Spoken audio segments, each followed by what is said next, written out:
"Oh, I can't unlock the door," I muttered to myself in disbelief.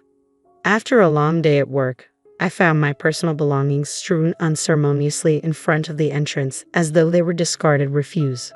The front door appeared different, perhaps replaced, stubbornly refusing to yield to my attempts to open it. It was the final indignity in a series of hardships endured during the years I lived with my in-laws. With resolve hardening, I made a firm decision. I would not set foot in that house again. Gathering my things, I vowed to pack them into my car and return to the sanctuary of my parents' home.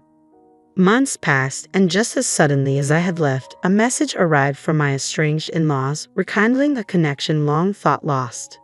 "Hello, my name is Emily. I'm 35 years old. My husband, Tom, is 5 years my junior." I was completely focused on my career, and he happened to be my subordinate at work. Honestly, marriage wasn't on my radar. I wasn't keen on the idea of settling down, having never really dated before. Yet I ended up married, all thanks to his persistent pursuit. He assured me I could continue working as I pleased post-marriage, handling all household chores himself. His approach intrigued me about the prospect of marriage.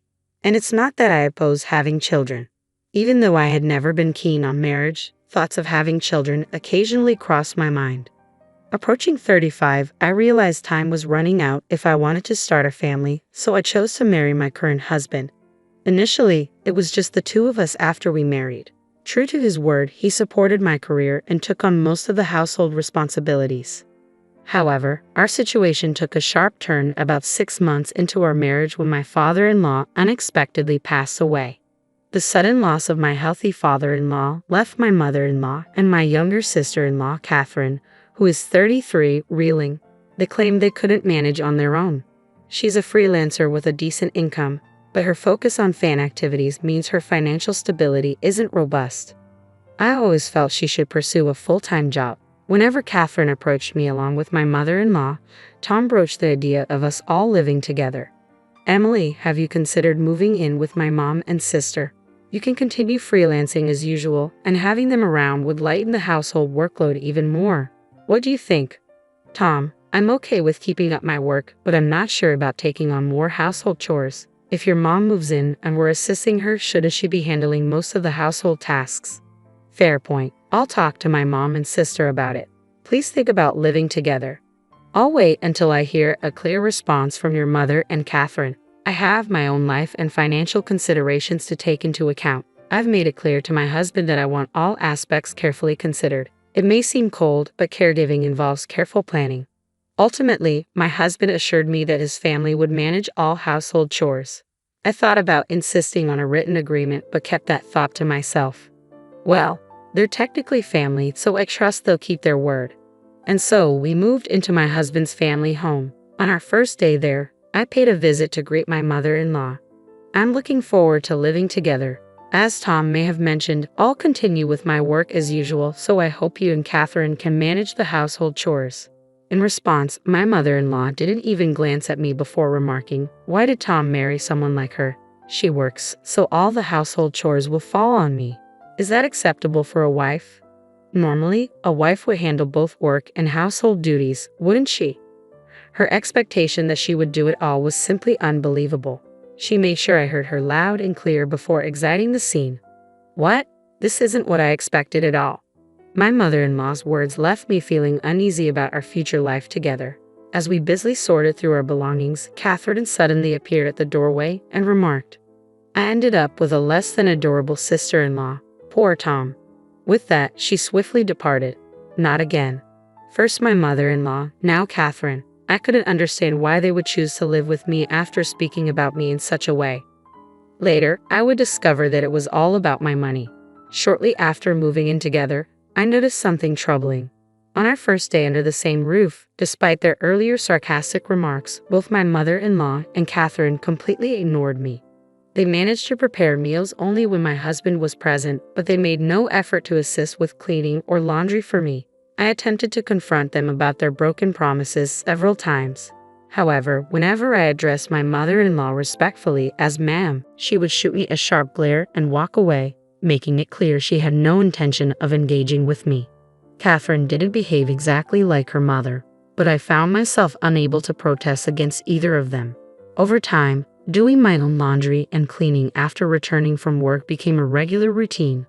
I wanted to confide in my husband about it, but I hesitated out of sympathy for him. However, the behavior began to worsen. When they faced financial constraints for leisure activities, they started subtly pressuring me for more money. Their approach was evasive, as if they preferred not to confront me directly, leaving notes under my food. Just today, I found a note from my mother-in-law. "We're in a tight spot this month. Could you lend us $300? I considered discussing it with my husband, but he seemed strapped for cash due to social obligations and drinking habits, requesting, "Could we cut down on expenses this month?" Back when he was my subordinate, I always made sure he didn't overspend on unnecessary parties. However, after changing departments post-marriage, he found it difficult to decline invitations, and these expenses began to accumulate. I found it difficult to bring up the financial demands with him, so reluctantly, I gave in to their requests, treating it as a loan. This pattern persisted for 2 years. My husband grew increasingly comfortable with not contributing to household expenses, often urging me to cut costs each month with seeming indifference. Even I had grown accustomed to this routine. I felt trapped in a cycle of endless schemes, yet there was something else I continued to do. I'll explain that shortly. One day, upon returning from work, I found numerous items scattered outside the house. Upon closer inspection, I realized they were my belongings. "What is this?" I seethed with anger at the sight of my belongings treated so disrespectfully. Determined to voice my grievances, I attempted to unlock the front door, only to find that my key no longer worked. Damn it, they changed the locks while I was gone. I can't take this anymore. Surveying my scattered belongings, I pondered my next steps. That's when I noticed another note beneath the items. It read, "Don't ever return. We don't want to see your face. Consider yourself lucky we didn't toss out your stuff." What terrible in-laws. My mother-in-law and Catherine were undoubtedly the masterminds behind this. I wondered what Tom had said about the situation, but by now, it didn't matter to me. Luckily, I had my car keys handy. I quickly loaded as many of my belongings as I could into the car and drove straight to my parents' house. I felt relieved knowing my things were safe. At least my work wouldn't be affected the next day. Arriving at my parents' home, they were visibly shocked but warmly welcomed me back. It felt comforting to be in my childhood home again, a place I hadn't visited much in the past 2 busy years. Sipping the tea my mother brewed, surrounded by the familiar warmth, my father asked me, "Why did you bring all your belongings here?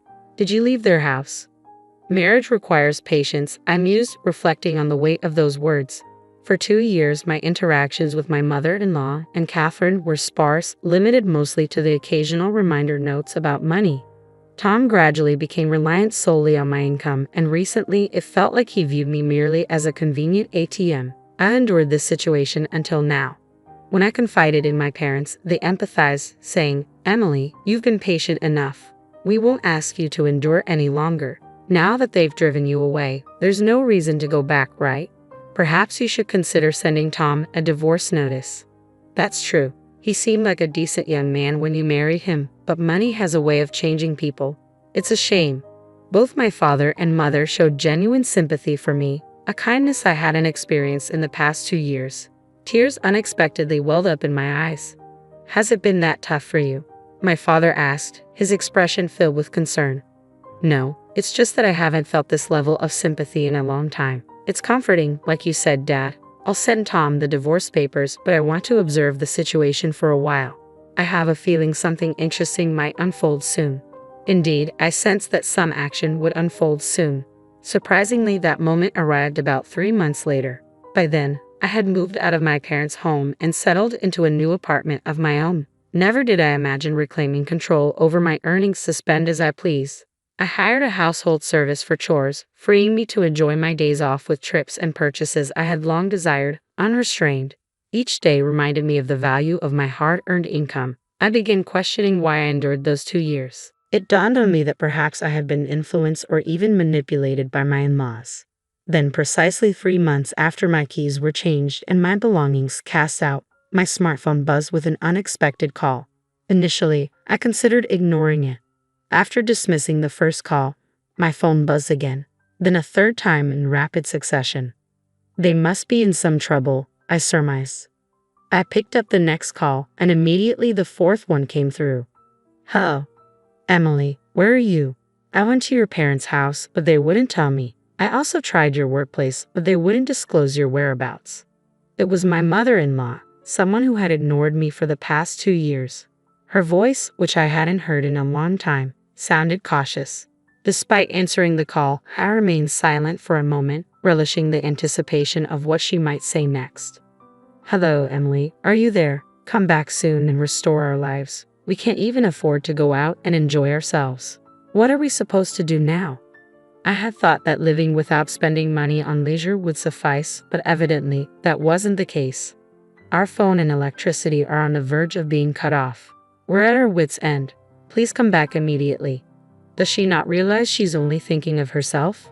Shouldn't she begin with an apology for throwing me out? Until she grasps that, I had no intention of responding. Emily, you're not saying anything. Are you listening at all? Doesn't it bother you to hear that we're in such dire straits? Realizing she wasn't going to offer an apology, I decided to end the call and press the button to hang up. She seems to have no concept of remorse. The next day, my phone rang again. Hello, Emily. Why did you ignore Mom's call yesterday? Even though we're in trouble, you didn't make any effort to help. She couldn't tell if you were even listening. Ignoring calls like that isn't very mature. This time, it was Catherine calling. Honestly, calls from Catherine have always been the most bothersome, and she had the nerve to lecture about not ignoring calls. They've ignored me for 2 years, and suddenly I'm the one in the wrong. I couldn't believe her audacity. I planned to endure the call a bit longer, but without an apology, I had no intention of responding. I heard from Mom, but we're facing financial troubles at home. Our phone and electricity might get cut off soon. Without AC this heat, we could suffer from heat stroke. Can you live with that? If our phone goes dead, how will we reach you? So please come back soon and help us pay the overdue bills. Her selfish demands made it easy for me to keep ignoring her. Hey, are you listening? You haven't said a word. Oh, are you still upset about what happened 3 months ago? That was obviously just a joke. You're overreacting. As an adult, you should know the difference between a joke and a serious matter. Stop being stubborn and come back home. They threw out my belongings like trash and changed the locks so I couldn't get in. That's a clear message for me not to return. Even if they claim it was all a joke or prank now, I find it hard to believe. Since Catherine doesn't seem interested in apologizing either, I decided to end the call. It would be a waste of time to listen to her any longer. The next day, I finally received a call from my husband. Hello, Emily. I'm sorry. My mother, my sister, and we all realize we've done terrible things. Can you come back? Our household is falling apart. We're out of money, everyone's on edge, and tensions are high. We sincerely apologize and want you back, please. My husband seemed to feel the need to apologize at least, but it's too late now. Why did he ignore me for 3 months? If it had only been the first 3 days, I might have considered returning, but it's been 3 months. I've embraced my new life, enjoying every moment of independence. There's no reason for me to return to that family now. I appreciate your apology, but given everything that's happened, I have no intention of coming back. Tom, why were you unreachable for 3 months? How could you do that as a husband? I looked into things, and guess what? I found out you've been cheating, haven't you? That's what the detective agency told me. Thanks for treating me like an ATM for 2 years. I'll be sending divorce papers. Please handle it accordingly. Maybe my husband thought he wouldn't get caught. What a fool. Yet he still had the nerve to say, I want you to come back. So I replied, if you reimburse me for all the living expenses for the 3 of us over the past 2 years and repay the money I lent you, maybe I'll consider it. Let's see, that's about $20,000. Can you manage that? I said mockingly. I knew he couldn't pay, but I said it anyway. After that, my husband fell silent and abruptly ended the call. Perhaps he finally realized my decision was firm. What happened next? When I sent the divorce papers and a bill for emotional distress to my husband, he returned the signed divorce papers promptly. Now all I need to do is file them at the city office and the divorce will be finalized. Regarding the compensation, he transferred the money right away.